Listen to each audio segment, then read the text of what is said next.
Comtoise Radio, l'actu dans les Vosges saunoises, Jean-Pierre Poinceau. Bonjour, l'entreprise Catiner basée à Luxeuil-les-Bains fait partie des entreprises haut-saunoises lauréates du programme France 2030 qui accompagne les entreprises innovantes.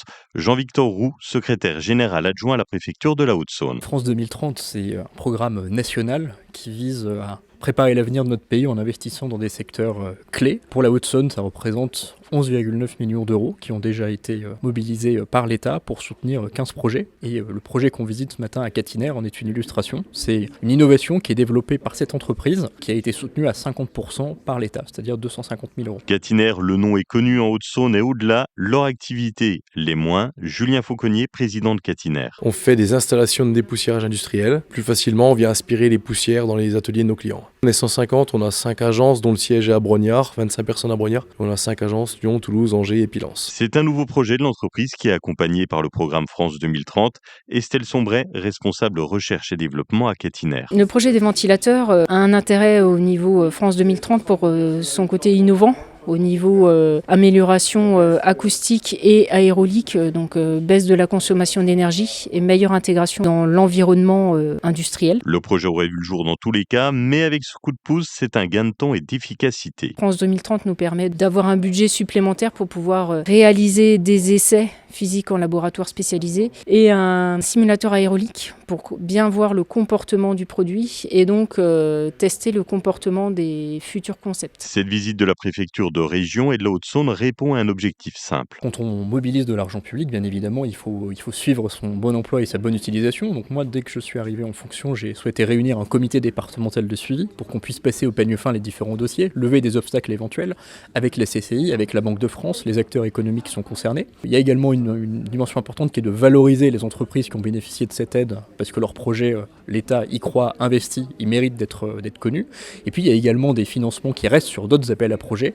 Et ça, il faut les faire connaître et en associant les différents acteurs avec la CCI et la Banque de France, ils peuvent relayer cette parole-là auprès des acteurs économiques du territoire qui peuvent être potentiellement concernés. Il reste encore des possibilités pour être accompagné par le projet France 2030 et l'entreprise Catiner à Luxeuil recrute également. À Vesoul, la justice restaurative poursuit son développement. Expérimenté dans le département depuis 2023, ce dispositif de médiation est reconduit pour la 4e année consécutive.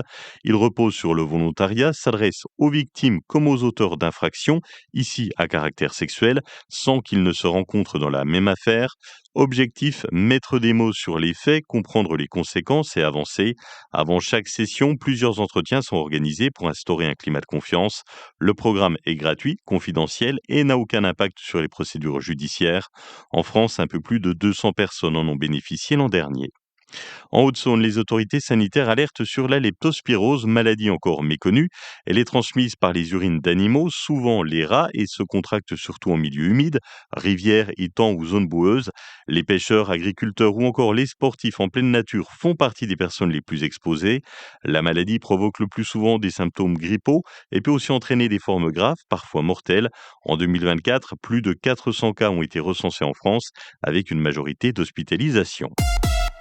À Luxeuil-les-Bains, l'ABA 116 lance une nouvelle campagne de recrutement pour les jeunes. Les escadrières jeunesse s'adressent aux collégiens passionnés d'aéronautique. Les séances ont lieu le mercredi après-midi ou le samedi matin. Au programme, découverte de l'aviation et de l'armée de l'air et de l'espace, activités sportives, initiation au pilotage de drones, et puis également des sorties culturelles. Les jeunes pourront même participer à un vol découverte en avion. Un accompagnement est prévu pour préparer le brevet d'initiation aéronautique reconnu par l'Éducation nationale. Les inscriptions sont ouvertes. À Vesoul, semaine dernière, des feux d'artifice sont tirés rue Paul Morel, en pleine zone habitée, en plein centre-ville. Sur place, les policiers découvrent un pas de tir improvisé installé dans une maison et une palissade. L'auteur, un homme de 46 ans, est rapidement identifié et reconnaît les faits. Il a été verbalisé. L'usage des feux d'artifice hors cadre réglementé peut provoquer des accidents, des incendies et perturber la tranquillité publique. La météo avec le carrelageur à Saint-Sauveur, spécialiste de vos aménagements intérieurs et extérieurs. Faites entrer le printemps chez vous grâce à nos carrelages, parquets, sanitaires et mobilier en céramique. Un vrai coup de fraîcheur et de style pour votre intérieur avec le carrelageur à Saint-Sauveur. De belles éclaircies aujourd'hui dans les Vosges saunoises. Au mieux 13 degrés à Fougerolles, Luxeuil et Saint-Loup, 13 à Amblans et Veloté-Lure, 14 degrés à Sceaux et Villers-le-Sec. Mercredi, de très belles éclaircies, au mieux 12 degrés le matin et 17 l'après-midi. C'était la météo avec le carrelageur à Saint-Sauveur. 24 ans d'expérience, de savoir-faire et de conseils à votre service. Le carrelageur Zone du Bouquet à Saint-Sauveur.